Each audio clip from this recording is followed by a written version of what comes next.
It's Autism Acceptance Month, or depending on what circles on the internet that you run in, Autism Awareness Month. And if you celebrate Autism Awareness Month, be very aware that I am autistic.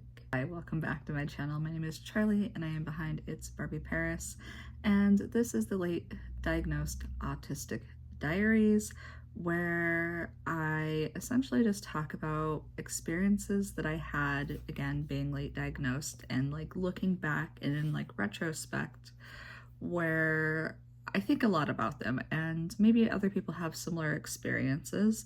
And so today I kind of wanted to talk about a phenomenon that I noticed. And growing up, I feel like I was called or referred to by every autistic trait. People use so many terms, both positive and negative, to describe me that was anything but autistic. So again, let's just go through a few stories, a few examples. I think my entire life I was called sensitive, and varying degrees of that. Sensitive at its kindness, sensitive at its kindest, and crybaby, or worse, maybe at its meanest. I've always been sensitive and had big emotions. My teachers and my parents would describe me as quite sensitive. The thing, I would always be referred to or discussed in reference to how quiet I was. And so either that was that I was shy, or some teachers would like try to spin it in like a positive way and would say that like I'm self-driven, when really I just work best alone, and what they're trying to say is like, you're not gonna have to worry about me because I'm just going to sit here like a small adult and work. And growing up autistic, sometimes people would say things to me and it's like, in retrospect, I know that they probably weren't being serious, but at the time I was like, shoot, thank you very much. And a few things I think about is anyone who's been slightly like argumentative or like likes to assert their opinions, I'm gonna guess that you've been told that you'd be really good at speech and debate, or that you'd make a really great lawyer. And what I've come to understand is that's just like an adult's way of saying that they think that you're rude or snarky. It's not necessarily a positive thing. And then I had another adult in my life at one point who's like, you know what, you should be a comedian. It's like Carrot Top. And I don't know if this was meant in earnest, because they went on to like describe that like if I wanted to like make it big, I'm gonna have to like get it together and like pull it all together. But it's like, are you just saying that like why would you tell a kid that? Like, it's just, they're trying to be like, oh, you're Mr. Funny Guy, without being like, you're a jerk, or like, you're coming across like kind of rude. Instead, they'll be like, oh, you should do speech and debate. Oh, that's very lawyer-like. And so I'd get that a lot. I'd get shy, sensitive, again, defined by how quiet I was. And I think that was like my entire life. And like, I like to say that I'm an extroverted introvert.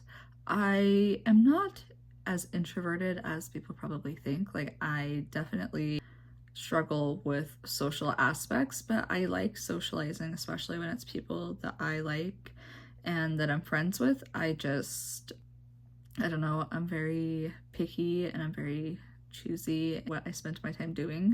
And then off that same thing again, it's anything but saying that I'm autistic. I'm sensitive, I'm picky, I'm high maintenance, when really it's like I have sensory aversions. I struggle to eat. I don't like to eat these foods.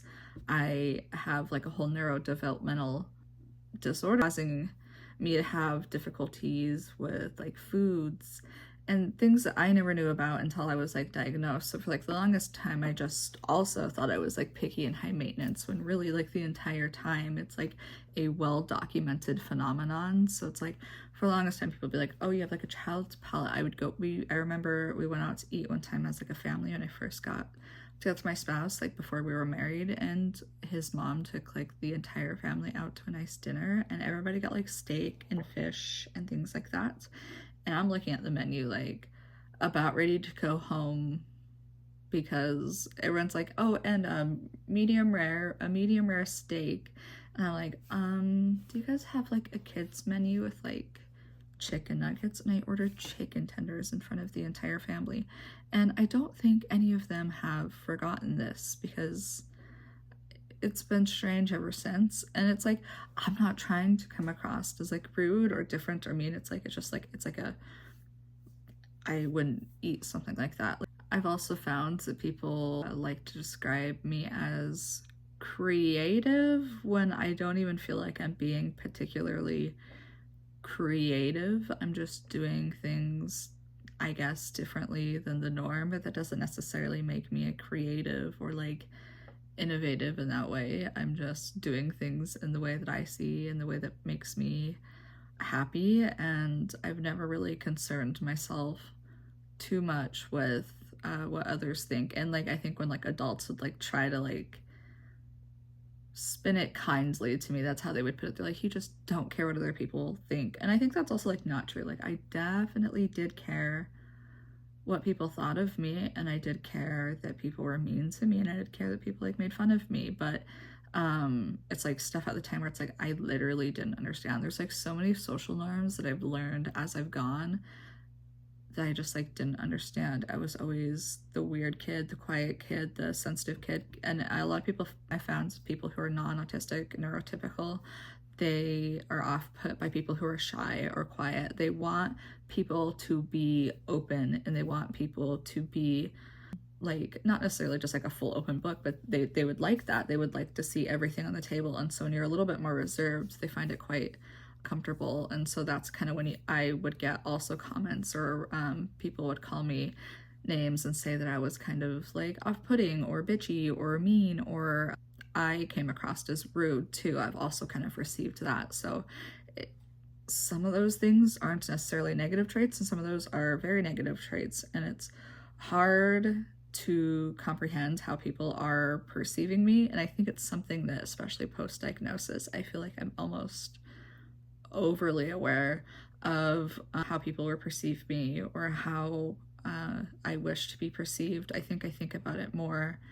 now than I ever have before, because it's like I almost have like answers to things, and why maybe things didn't work out, or why people would click or tune into one side of my personality because it was so stands out in a neurotypical type world.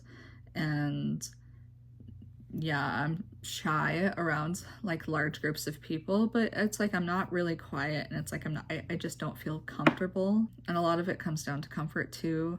And I think I've been, people have said things about like before I was diagnosed, it was like it's not just like descriptive things. People make comments about like my facial expression. I know like a lot of people who have been presenting have like the like, why don't you smile kind of thing. But I would always have people be like, why is your face like that? Your face, you look very sad. Are you okay? Like, or bosses also too would be like, you're at the counter. And I would think I am like smiling, and they're like, you're at the counter. You gotta like, put on a smile and greet the customers. And I'm like, I've been putting on a smile and greeting the customers, but I've learned that like facial expressions that I perceive as very large and overt maybe aren't. Or sometimes I think I'm being more like upfront with what I mean in my face.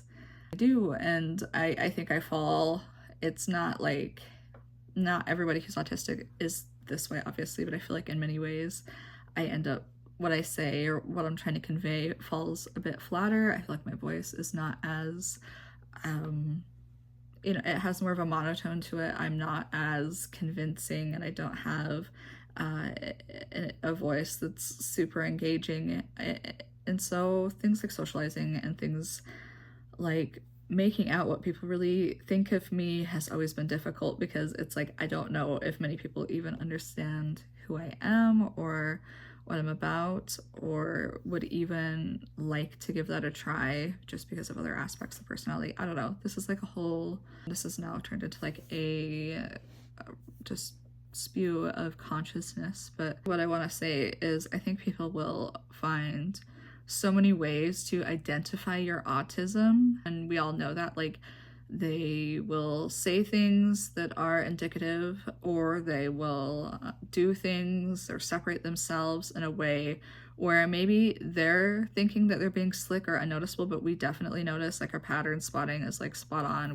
We notice when people behave differently towards us, and sometimes we don't know, and sometimes people who aren't autistic aren't as upfront with it. And so I don't know, it's hard to navigate what people mean when they say different things to us. They won't say autistic, they'll say shy, they'll say driven, they'll say very knowledgeable on this one subject, but they don't like to just say autism. I understand, like, not wanting to like diagnose people prematurely, but when you know somebody has autism, like, it's, you know what I mean? You don't have to ignore it and be like, it's strange that you have this fascination with chipmunks and know every type of chipmunk in the northern United States. It's like, yeah, it's just autism, my guy. You know, I don't know. Like, also too, there's like this expectation, and this is like a whole other rant we get into later, is like, what does society expect like autistic people to look like? Because certainly it has never been me portrayed on TV. Everything I've ever seen has always been male dominated, and it's like, right now, love on the spectrum, and we can do a whole video about that. I have medium support needs, and I'd like to do a whole video about that and why I would call it medium support needs, and we can talk about like the support needs and how it's sometimes diagnosticians will give you like a number. I believe it's like 1 through 3 or 4, and that kind of denotes the support levels that you might need, but sometimes I think that's kind of a flawed system too, and we can talk about that. But we've deviated well beyond the conversation. They'll point out features of your autism, like not smiling or having more flat tone or features. They'll point out that you're sensitive or very driven on a particular subject, but they'll never say autistic, I guess, is just how to end this rant. Thank you so much for watching and joining me for another late diagnosed autistic diaries. These have been really like cathartic and therapeutic for me to just sit and talk about like weird times, like looking back where I'm like, that was a very autistic experience, and at the time I had no idea. And it's interesting to look back and to see kind of how adults would talk to me, or I'd interact with adults too, and knowing what I know now, like why that was, like why I felt more attuned to speak to adults and struggled to understand sarcasm, things like that. I don't know, there's a lot I think about a lot, and if you're late diagnosed autistic, you probably also feel the same way and sit and think about things all the time. So let me know if there's something that you've been called, or like things that you've been told that you are, that are like kind of indicative of autistic traits while not outwardly saying like, hey, you're autistic, or addressing the autism in the room. They'll address everything around it, the sensitivity, the issues of textures, how you're picky, but not the autism in itself, like the whole picture, you know what I mean? So anyway, thank you guys so much for watching. If you guys are interested in more of these, I'm trying to do several of these throughout this month, just because, again, it's Autism Acceptance Month, and I want to share my stories, and I want to talk about my experiences. I'd like to share also and talk soon about my diagnoses. I'm trying to figure out how to talk about that, how I want to discuss that, and make sure that it's like safe and inviting. Thank you guys so much for watching, and I will talk to you guys soon. Check out my channel, and again, I'm going to be doing several of these talks throughout the entire month, and so if you're interested in that, check it out and subscribe, and I will talk to you guys soon. See ya. Bye.